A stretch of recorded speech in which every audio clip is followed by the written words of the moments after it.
Praise the Lord. सभी को जय मसीह। मैं सुनीता चोएथानी आप सभी का आज के इस यूट्यूब वीडियो में स्वागत करती हूँ प्रभु यीशु मसीह के नाम से।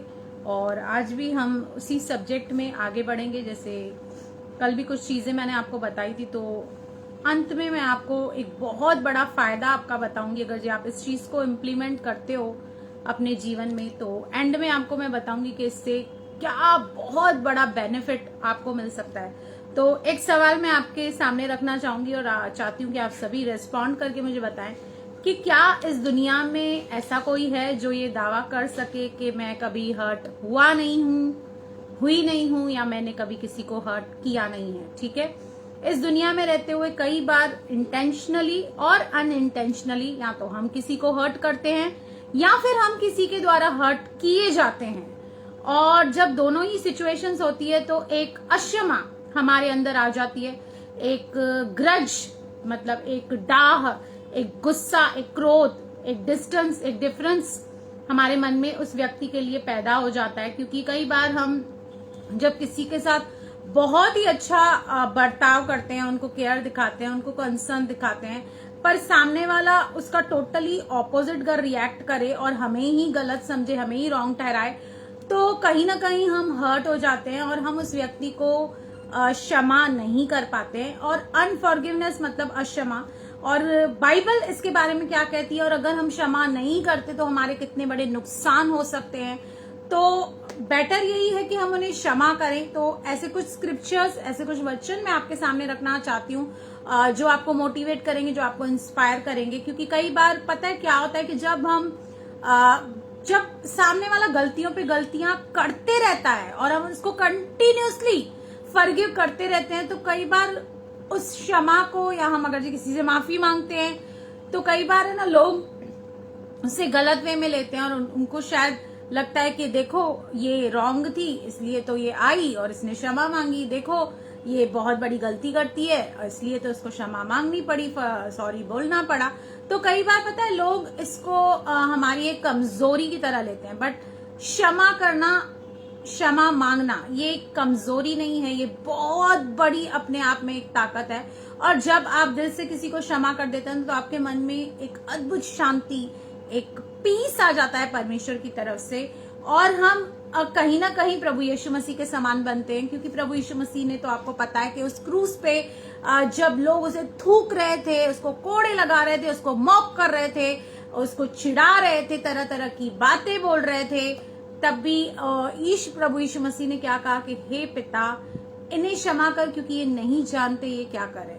तो हमें भी कहीं ना कहीं मुझे लगता है कि जो लोग कंटिन्यूसली हमें हर्ट करते हैं या कंटिन्यूसली हमारे उन जज्बातों को नहीं समझ पाते, हमें मिसअंडरस्टैंड करते हैं, तो मुझे लगता है शायद उनके जीवन में कुछ ऐसा बैगेज या ऐसा कुछ जरूर रहेगा जिसके कारण वो इस तरह से बिहेव करते हैं। लेकिन हमें एज अ बिलीवर क्या करना है, हम निकालेंगे मत्ती 5:23 और 24 वचन।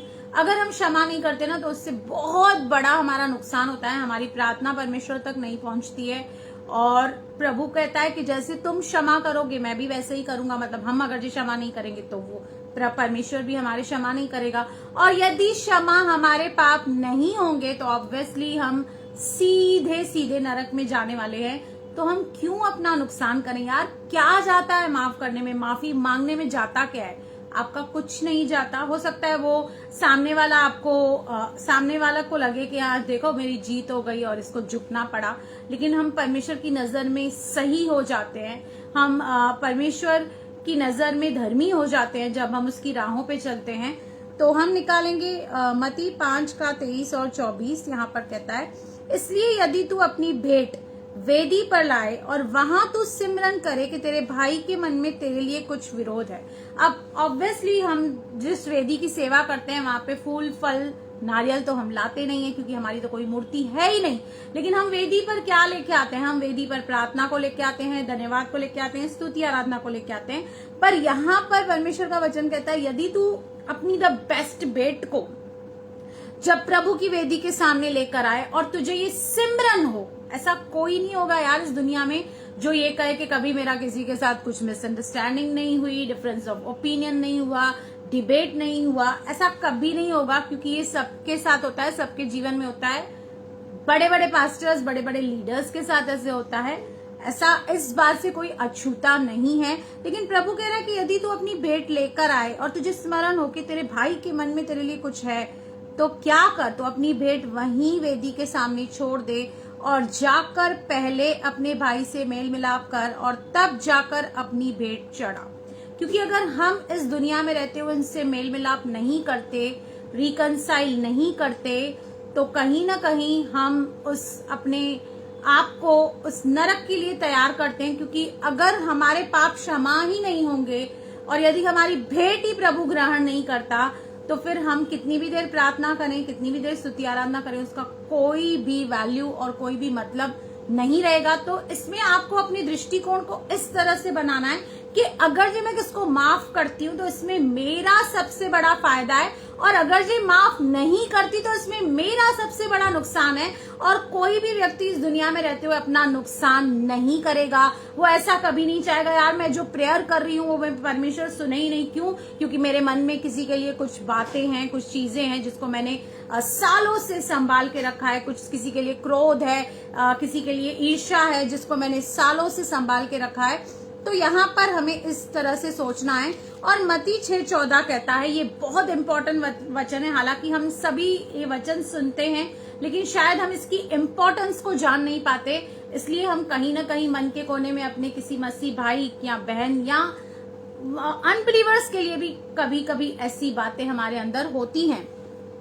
इसलिए यदि तुम मनुष्य के अपराध क्षमा करोगे तो तुम्हारा स्वर्गीय पिता भी तुम्हें क्षमा करेगा। मतलब अगर हम क्षमा करेंगे तो ही परमेश्वर क्षमा करेगा, नहीं करेंगे तो परमेश्वर हमारे पाप भी क्षमा नहीं करेगा।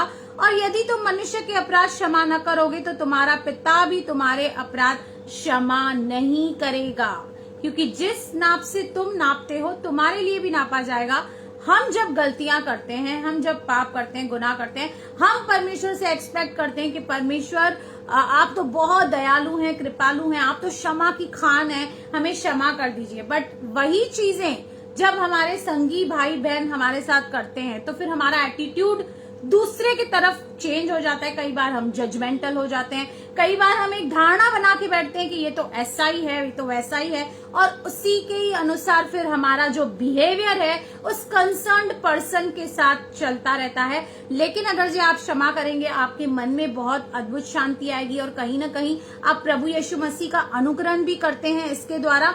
इसलिए क्षमा करने में कोई भी झिझक नहीं होनी चाहिए, क्योंकि इसमें सबसे बड़ा हमारा ही फायदा है। नहीं करते तो हमारा बहुत बड़ा नुकसान हो सकता है। क्योंकि इफिसियों 4:32 कहता है, एक दूसरे पर कृपालु और करुणामय हो, जैसे परमेश्वर ने मसीह में तुम्हारे अपराध क्षमा किए वैसे तुम भी एक दूसरे के अपराध क्षमा करो। यहाँ पे प्रभु का वचन जैसे कहता है, धन्य है वे जो दयावान है क्योंकि उनपे दया की जाएगी।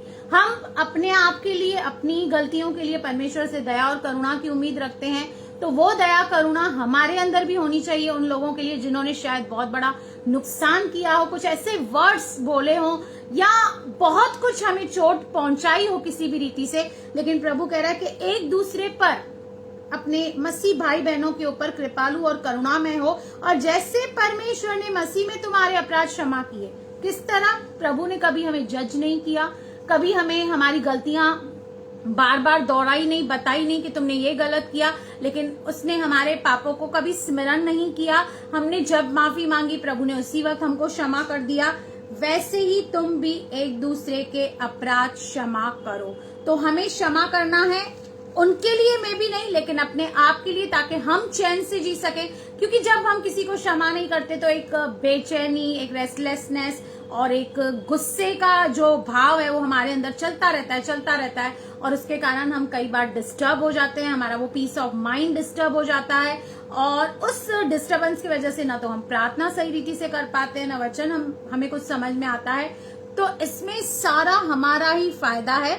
और इफिसियों 1:7 कहता है, इफिसियों 1:7 हम पढ़ेंगे, हमको उसमें उसके लहू के द्वारा छुटकारा अर्थात अपराधों को क्षमा उसके उस अनुग्रह के धन के अनुसार मिला है।